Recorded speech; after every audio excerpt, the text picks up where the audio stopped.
அன்புமிக்க போக்குவரத்து கழக ஓய்வூதிய நண்பர்களே, தோழர்களே, அனைவருக்கும் வணக்கம். ரேவா அமைப்பினுடைய மாநில துணைத் தலைவர் சேதுராமன், மாநில மைய நிர்வாகிகளுடைய ஆலோசனையின் பேரில் இந்த சிறிய காணொளியை உங்களிடம் பகிர்வதில் மகிழ்ச்சி அடைகிறேன். அன்பு நண்பர்களே, தோழர்களே, நம்முடைய பிரச்சனைகளுக்காக பல்வேறு வழக்குகளை நாம் நடத்தி வந்தாலும் கூட குறிப்பிடத்தக்க 2-3 வழக்குகளை, அதனுடைய தற்போதைய நிலவரங்களை உங்களுக்கு தெரியப்படுத்துவது பொருத்தமாக இருக்கும் என்று கருதுகிறேன். நம்முடைய அகவிலைப்படி உயர்வு வழக்கு, அந்த வழக்கிலே சென்னை உயர்நீதிமன்றத்திலே அரசாணை 142 எதிர்த்த வழக்கில் நம்முடைய தீர்ப்பு, அந்த தீர்ப்பை அமுல்படுத்தாததை எதிர்த்து தொடர்ந்த நம்முடைய அவமதிப்பு வழக்கு.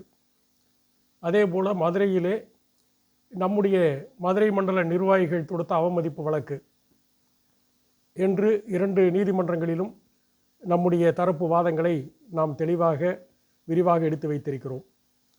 குறிப்பாக தற்போது சென்னை உயர்நீதிமன்றத்திலே நம்முடைய அரசாணை 142 எதிர்த்த அவமதிப்பு வழக்கு CP 240/2025 என்ற அந்த வழக்கினுடைய விசாரணை, பலகட்ட விசாரணைகள் முடிந்து கடந்த 7/11/2025 அன்று விசாரணைக்கு வந்தது.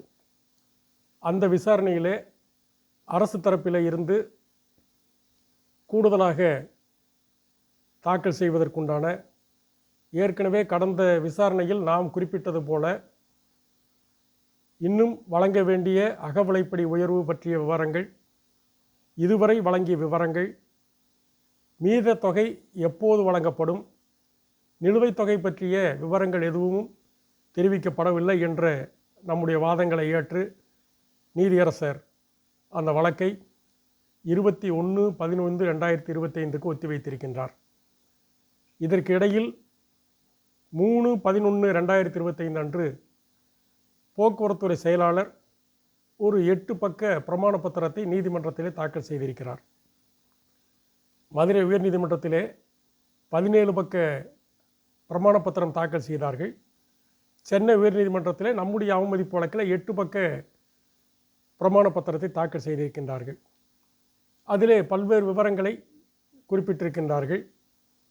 குறிப்பாக கடந்த பிப்ரவரி 2025 இருந்து இதுவரை வழங்கப்பட்டிருக்கக்கூடிய அகவிலைப்படியுடைய உயர்வு சம்பந்தமாக முதலிலே 15 கோடி வழங்கினோம், அடுத்து 30 கோடி வழங்கினோம், அதற்கடுத்து 5.22 கோடி வழங்கினோம், அதற்கடுத்து 10 கோடி வழங்கி இப்போது வரை 60.22 கோடி வழங்கப்பட்டு வருவதாகவும், வருகின்ற ஜனவரி மாதம் முதல் வாரத்தில் கூடுதலாக 15 கோடி ஒதுக்கி ஒட்டுமொத்தமாக 75.22 கோடி ரூபாய் நாங்கள் பட்டுவாடா செய்து விடுவோம் என்று சொல்லி அந்த பிரமாண பத்திரத்திலே குறிப்பிட்டிருக்கிறது. இதில் குறிப்பிடத்தக்க அம்சம் என்னவென்றால், மதுரை உயர்நீதிமன்றத்திலே தாக்கல் செய்த பிரமாண பத்திரத்தில் ஜனவரி முதல் வாரத்தில் டிஏ உயர்வு கொடுக்கிறோம் என்று சொன்னார்கள். மத்திய பிஎஃப் ஆணையத்தில் இருந்து வரவேண்டிய தொகை வந்துவிடும், ஆகவே அந்த தொகை ஜனவரி முதல் வாரத்திலே நாங்கள் மீத தொகையை கொடுத்து விடுகிறோம் என்று சொன்னார்கள். ஆனால் சென்னை உயர்நீதிமன்றத்தில் நம்முடைய வழக்கிலே குறிப்பிட்டு ஜனவரி மாதம் முதல் வாரத்தில் 15 கோடி வழங்குவதாக பிரமாண பத்திரத்தில் சொல்லியிருக்கின்றார்கள். அவர்கள் சொல்லியிருக்கிறபடி ஜனவரி மாதம் ஒதுக்கினாலும் கூட தற்போதைய நிலையில் 2024 ஆண்டு டிசம்பர் மாதம் வரையான அந்த அகவிலைப்படி உயர்வுக்கான அந்த தொகைதான் என்பதை குறிப்பிட்டு சொல்ல வேண்டியிருக்கிறது. மீதம் இருக்கக்கூடிய 2025 ஜனவரி மாதத்தில் இருந்து ஒரு தவணையும் 2025 ஜூலை மாதத்தில் இருந்து ஒரு தவணையுமாக இன்னும் நமக்கு வரவேண்டிய மீதி தொகை என்பது 2016க்கு முன்பாக ஓய்வு பெற்றவர்களுக்கு 27%, 2016க்கு பின்பாக ஓய்வு பெற்றவர்களுக்கு 16% வரவேண்டி இருக்கிறது என்பதை இந்த நேரத்தில் குறிப்பிட்டு சொல்லி அந்த மீதமுள்ள தொகைகளையும் வழங்க வேண்டும் என்ற நம்முடைய வாதங்களை வலுவாக முன்னெடுக்கின்ற வகையிலே ஒரு 400 பக்க பிரமாண பத்திரத்தை 400 பக்க வழக்கு ஆவணங்களை நீதிமன்றத்திலே தாக்கல் செய்ய உள்ளோம். வருகின்ற 21/11/25 அன்று விசாரணைக்கு வருகிறது. என்ன நடக்கிறது என்று அதை பொறுத்து அடுத்த நடவடிக்கை எடுப்போம். அடுத்த வழக்கு ஓய்வுகால சாம்யுல் நதி வழக்கு, PRPF என்று சொல்லக்கூடிய வழக்கு.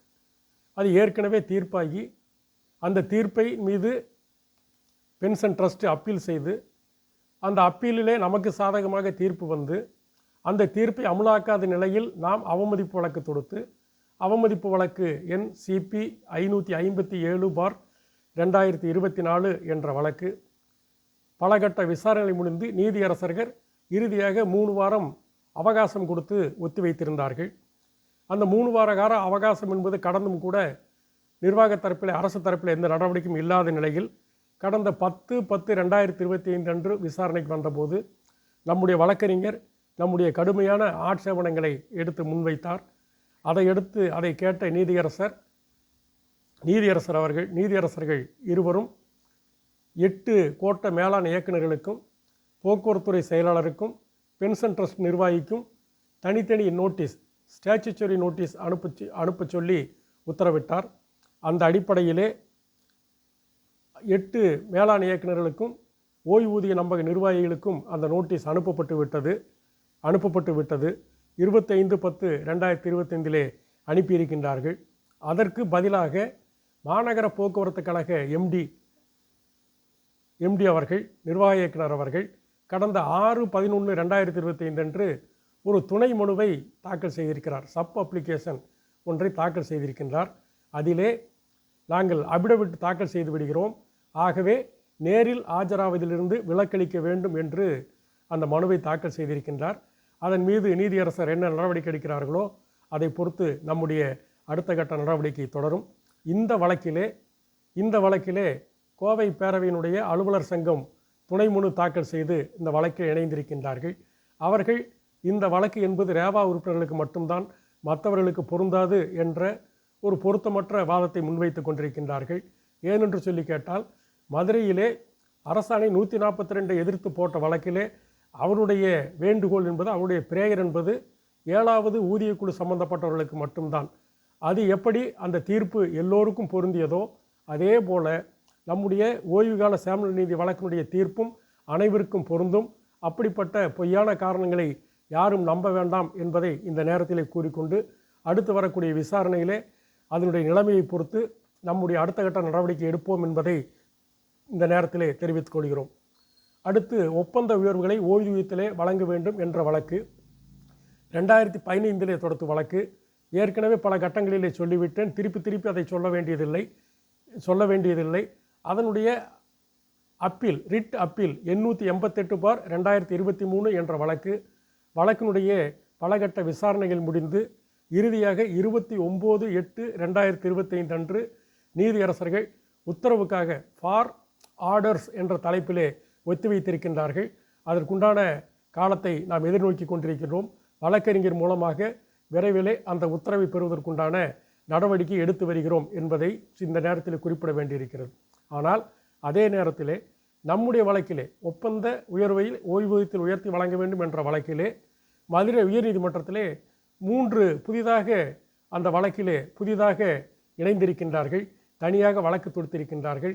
இத்தனை ஆண்டு காலம் இந்த ஒப்பந்த உயர்வுகளை பற்றி கண்டுகொள்ளாதவர்கள் இப்போது அந்த தீர்ப்பினுடைய இறுதி கட்டத்திலே தீர்ப்பு வரும் நிலையிலே நாங்களும் இதில் இருக்கிறோம் என்று சொல்வதற்காக மதுரையில் இருக்கக்கூடிய அந்த CIT சார்ந்த ஓய்வூதிய சங்கமும் தமிழ்நாடு அரசு போக்குவரத்து கழக CIT சம்மேளனத்தின் சார்பிலும் 3 வழக்குகளை மதுரை உயர்நீதிமன்றத்திலே தாக்கல் செய்திருக்கின்றார்கள். யார் என்ன தாக்கல் செய்திருந்தாலும் நம்முடைய வழக்கு மூல வழக்கு, அந்த வழக்குடைய தீர்ப்பை ஒட்டி நம்முடைய அடுத்த கட்ட நடவடிக்கை எடுப்போம் என்பதை இந்த நேரத்திலே கூறிக்கொள்ள விரும்புகிறோம். அதற்கடுத்து நம்முடைய அமைப்பு சம்பந்தமான ஒரு 3 வழக்குகள் இன்றைக்கு சென்னை உயர்நீதிமன்றத்தில் இருக்கிறது. ஒன்று, நம்முடைய அமைப்பிலே இருந்து அமைப்புக்கு விரோதமாக செயல்பட்டு அமைப்பிலிருந்து நீக்கப்பட்ட 18 பேர்கள். அந்த 18 நபர்களும் இன்றைக்கு நம்முடைய பல்வேறு இடங்களிலே நம்முடைய பெயரை, நம்முடைய கொடியை, நம்முடைய சின்னத்தை பயன்படுத்தி வருகிறார்கள். ஆகவே அவர்கள் அதை பயன்படுத்துவதில் இருந்து தடை செய்ய வேண்டும் என்று சொல்லக்கூடிய ஒரு வழக்கு. இன்னொரு வழக்கு, நம்முடைய 127/2001 என்ற பதிவு எண் மாநகர போக்குவரத்து கழகத்துக்கு மட்டும்தான் சொந்தம், இது எங்களுடையது என்று சொல்லி தொடரப்பட்ட ஒரு வழக்கு. அதை எதிர்த்து தொடரப்பட்ட வழக்கு சென்னை உயர்நீதிமன்றத்திலே நிலுவையில் இருக்கிறது. அதன் மீது சென்னை உயர்நீதிமன்றம் இது சம்பந்தமாக விசாரித்து உரிய வழிகாட்டுதல் வழங்க கோரி மாநில கூட்டுறவு பதிவாளருக்கு நீதிமன்றம் அறிவுறுத்தியிருந்தது. அந்த அடிப்படையில் கூட்டுறவு பதிவாளர் நம்மை அழைத்து பேசினார்.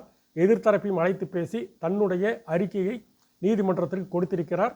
அதை பெற்று நம்முடைய அடுத்த கட்ட நடவடிக்கை எடுப்போம். இன்னொரு வழக்கு, சென்னை அண்ணா சாலையில் மாநிலம் முழுவதும் இருக்கக்கூடிய அனைத்து அமைப்புகளை சேர்ந்த நம்முடைய ஓய்வூதிய நண்பர்களிடம், தோழர்களிடம் வசூல் செய்து நம்மளுக்காக வாங்கப்பட்ட அந்த ரகேஜா காம்ப்ளெக்ஸில் இருக்கக்கூடிய நம்முடைய மாநில மைய அலுவலக கட்டிடம் அது எங்களுக்குத்தான் சொந்தம் என்று நம்முடைய அமைப்பிலிருந்து நீக்கப்பட்ட சிலர், சென்னையில் இருக்கக்கூடிய சிலர், அங்கிருக்கக்கூடிய பல்வேறு தங்களுக்கு ஆதரவான பின்புலமாக இருக்கக்கூடிய அரசியல் தொழிற்சங்க பலத்தோடு நம்முடைய அலுவலகத்தை ஆக்கிரமிப்பு செய்து அதிலே இன்றைக்கு நம்முடைய செயல்பாட்டை குலைப்பதற்குண்டான நடவடிக்கை எடுத்திருக்கின்றார்கள். அதை எதிர்த்த நம்முடைய வழக்கும் சென்னை உயர்நீதிமன்றத்தில் இருக்கிறது. நிச்சயமாக நியாயம் நம் பக்கம் இருக்கிறது. நீதி நிச்சயமாக நிலைநிறுத்தப்படும் என்கிறோம். நம்முடைய உரிமைகள், நம்முடைய சலுகைகள், நம்முடைய சொத்துக்கள் அனைத்தும் நம்முடைய ரேவா அமைப்பினுடைய வழக்குகள் மூலம், நீதிமன்றத்தின் மூலம் பாதுகாக்கப்படும். அதற்குண்டான அனைத்து நடவடிக்கைகளையும் நம்முடைய மாநில மையம் எடுத்து வருகிறது என்பதை இந்த நேரத்தில் கூறிக்கொண்டு, நமக்கு எதிராக நம்முடைய தலைவர்களை, நம்முடைய மாநில நிர்வாகிகளை தனிப்பட்ட முறையிலே பல்வேறு விமர்சனங்கள் செய்து பதிவுகள் வருகிறது. ஒரு சில இடங்களிலே மாநில நிர்வாகிகளை அவர்கள் இருக்கக்கூடிய அரசியல் அமைப்பிலே இருந்து, தொழிற்சங்க அமைப்பிலே இருந்து நீக்குவதாக பல செய்திகளும் வந்து கொண்டிருக்கிறது. எது இருந்தாலும் ரேவா அமைப்பு அனைவருக்குமான அமைப்பு, அனைவரையும் ஒருங்கிணைத்து செயல்படக்கூடிய ஒரு அமைப்பு, கட்சி சார்பற்ற அமைப்பு. அரசியல் என்பது வேறு, அரசியல் என்பது தனிப்பட்ட உரிமை. ஆனால் அந்த கட்சி சார்பற்ற ஒரு அமைப்பாக என்றைக்கும் தொடர்ந்து செயல்படும். அதற்குண்டான உத்தரவாதத்தை நம்முடைய மாநில மைய நிர்வாகிகள் உங்கள் மத்தியிலே சொல்லியிருக்கின்றார்கள், உறுதி கொடுத்திருக்கின்றார்கள். ஆகவே விழிப்புடன் இருப்போம். எதிர்காலத்திலே வரக்கூடிய அத்தனை தாக்குதல்களையும் அரசு தரப்பில் இருந்து வந்தாலும் சரி, நிர்வாக தரப்பில் இருந்து வந்தாலும் சரி, எந்த தரப்பில் வந்தாலும் கூட உங்களது ஆதரவோடு நம்முடைய ஒற்றுமையை பயன்படுத்தி அனைத்தையும் முறியடித்து போக்குவரத்து கழகத்திலே ஓய்வு பெற்ற தொழிலாளருடைய நலன்களை காப்பதில் ரேவா அமைப்பு என்றைக்கும் முன்னணியில் இருக்கும், முன்படையாக இருக்கும், முன் தளத்தில் இருக்கும் என்பதை கூறி இந்த காணொளியை நிறைவு செய்கிறேன். நன்றி, வணக்கம்.